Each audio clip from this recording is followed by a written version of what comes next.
Hi, Daily Doser. My name is Dave Enns, one of the pastors here at North Coast, and we're continuing on in our Hidden Gems series and our Daily Doses. And I'm picking up in the story of King David, where later on in his life, the David and Goliath thing is years past. He has King Saul had been hunting him down.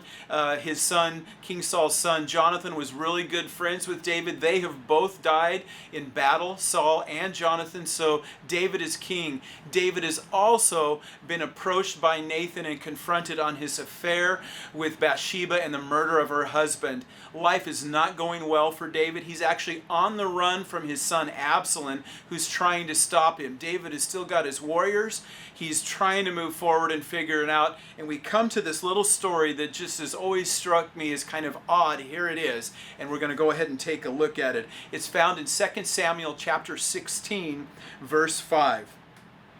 Here we go. As King David approached Barum, a man from the same clan as Saul's family came out from there. His name was Shimei, son of Gera, and he cursed as he came out.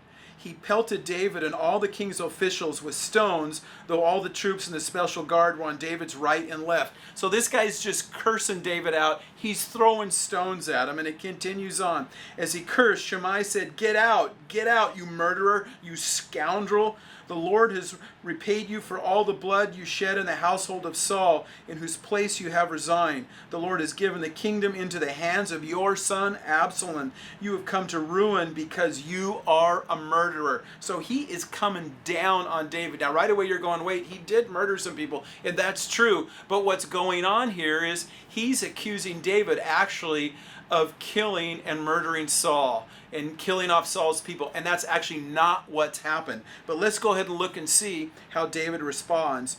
Then Abishai, son of Zeruiah, said to the king, why should this dead dog curse my lord the king? In other words, David, why are you letting him do this? And let me go over and cut off his head. Now those are some friends, right? These guys got David's back. And here's the response. But the king said, what does this have to do with you, sons of Zeruiah? If he is cursing because the Lord said to him, curse David, who can ask, why do you do this? David then said to Abishai and all his officials, my son, my own flesh and blood is trying to kill me. How much more then this Benjamite? Leave him alone, let him curse, for the Lord has told him to. It may be that the Lord will look upon my misery and restore to me his covenant blessing instead of his curse today. Wow. I mean, this is a king, and typically back in that day, kings don't allow that kind of stuff to happen. So what's going on here? Well, there's a lot of things going on. First of all, this is false accusation against David. Yeah, David's done some wrong things, but he's also owned up to them, and he's trying to work it out. But now this guy's coming after him, and here's what David understands. He understands that it's God who takes vengeance, not himself. He understands that, wait a minute, I'm just not trying to power this through on my own power. I've got to follow God and do things God's way. Now you're saying, Dave, are you saying God says just let people abuse you? No, obviously we're not saying that. But we are saying that it's God's job to oftentimes take care of things that we think it's our job.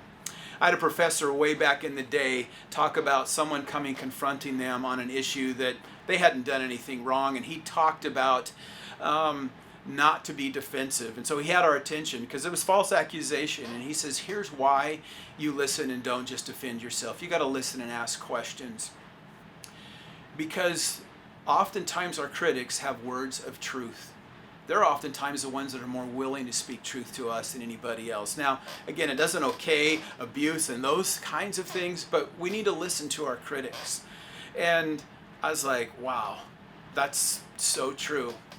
You know, Matthew talks about loving your enemies. It talks about not an eye for an eye, but actually go alongside that person, care for them, love and care for them, try to win them over. And we're not always going to win them over, but know this, that oftentimes those that speak harshly to us may have some words of truth for us to hear, but also know that our response to them can show them the love of God that they may not often see, and also those people watching will all see that. Hope that encourages you today in case you get some tough words said at you, and keep going because know God is there with you.